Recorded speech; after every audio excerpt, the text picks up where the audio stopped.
தூத்துக்குடியில் விடிய விடிய கொட்டி தீர்த்த கனமழையால் நகரின் முக்கிய பகுதிகளில் மழைநீர் குளம் போல தேங்கியது.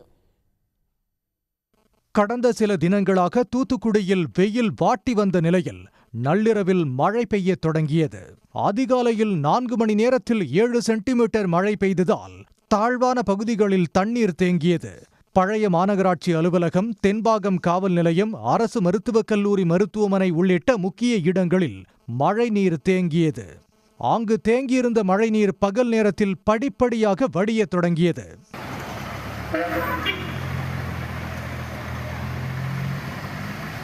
இதனிடையே முத்தையாபுரம் தெற்கு தெரு பகுதியில் 50க்கும் மேற்பட்ட வீடுகளை மழைநீர் சூழ்ந்ததால் மக்கள் அவதிக்குள்ளாகினர். ஒரு நாள் எங்க தெருவில் மழை பெஞ்சதுனால இங்கிருந்து வர்ற புஷ்பா நகர், பால்பாண்டி நகர், ராஜகோபால் நகர் ஆளுங்க ஃபுல்லா இந்த சைட்ல வராங்க. இந்த பிஎம்சி ஸ்கூல்ல பிள்ளைங்க நிறைய பேர் படிக்காங்க. அவ்வளவு பிள்ளைங்களுக்கு இந்த தண்ணியை கடந்து வர முடியல. தண்ணிக்குள்ள விழுந்தாங்கன்னா என்ன ஆகுறது? பிள்ளைங்களுக்கு நோய் தான் வரும். எப்போ மழைஞ்சாலும் சரி தண்ணி கரெக்டா வண்டி போக முடியல. ராஜ்நகர், இந்த புஷ்பா நகர், இந்த பிஎம் ஸ்கூலு எல்லாமே தண்ணி கிடக்குண்ணே. இது எப்போதான் தீர்வு தெரியாது. தூத்துக்குடியில் பெய்த திடீர் மழையால் வெப்பம் தணிந்து குளிர்ச்சியான சூழல் நிலவியது.